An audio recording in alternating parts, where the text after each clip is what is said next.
If you have a budget of under $80 for a wireless microphone, one of the affordable options right now is this $79 from Fifine called the M9 Dual Wireless Lav. You get two mic transmitters, a receiver, and the charging case with a 1200 mAh battery inside. You also get two wind mufflers, TRS and TRRS cables, and a C2C cable with an adapter. The M9 covers nearly all devices including dedicated cameras, Android phones, and tablets.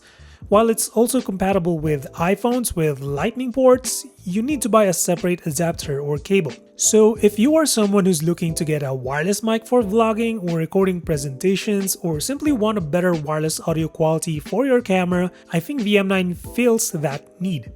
Given that this is an affordable option, Fifine clearly had to cut corners to provide everything in the box, and that's the quality.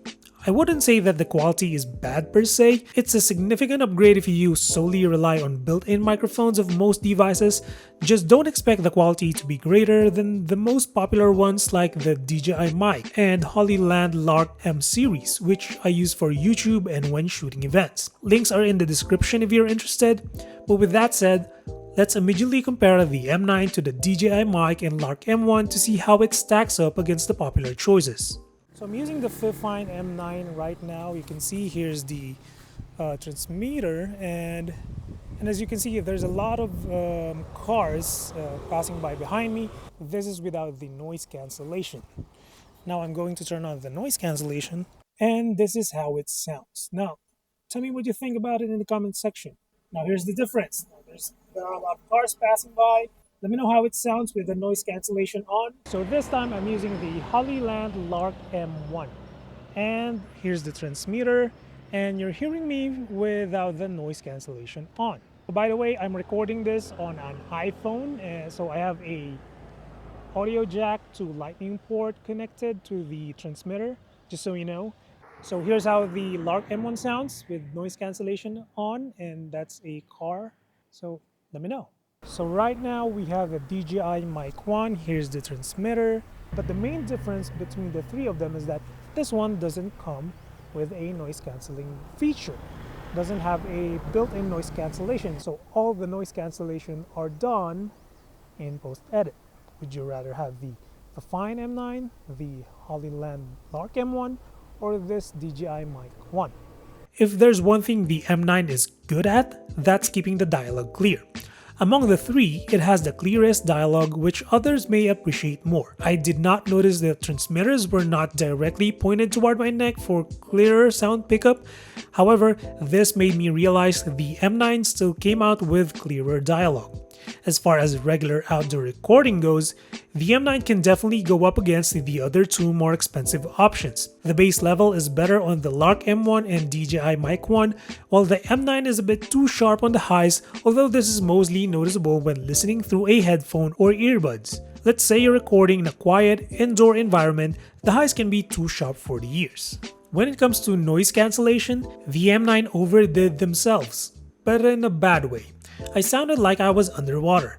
While it did minimize the ambient noise the most, it's at the cost of the overall quality of the audio. Unfortunately, there's no way to control the intensity of the noise cancellation. I think it's best to record with the noise cancellation off and just clear up the audio in the edit. But if you have to use it, the quality isn't the best. The Lark M1 still takes this one as far as noise cancellation goes. I'm not sure what happened to the DJI Mic 1, I was expecting better quality, but it came out with too much bass and a weird hissing sound. Then again, it has its own backup recorder and records in 24-bit audio format. As for the Fifine M9 and Lark M1, both are recording in 16-bit only, meaning if there's a sudden spike of loud noise in the recording, expect clippings to happen. Fifine M9 claims about 6 hours of operating time for each transmitter, while charging the built-in 150 mAh cell takes only 1.5 hours. If you do need to use the transmitter while charging, you can do so. The receiver, on the other hand, goes up to 12 hours of operation, but charges the 280 mAh cell at the same time, which is 1.5 hours as well. The charging case comes with 1200 mAh cell, which requires 2.5 hours to go from 0 to 100. The overall build of the M9 is lightweight thanks to the all-plastic material, but no thanks to the plastic, my first impression when I held the device was it felt like a toy. Additionally, the receiver has white backlit LEDs for the labels, which makes it kinda hard to see if it's working or not when you're shooting under the sun. Nevertheless, you still have the option to switch between mono and stereo with the press of a button and adjust the gain volume of the transmitters. Fifine definitely cut some corners to make the M9 as affordable as possible, but in exchange, you get functional features like the charging case and 2 transmitters. While this isn't the best all-around wireless lav mic, it nails the basics, except for the noise cancellation. So that's it for this one. Drop a sub or like if you feel like supporting the channel, and as always, until the next one, stay safe.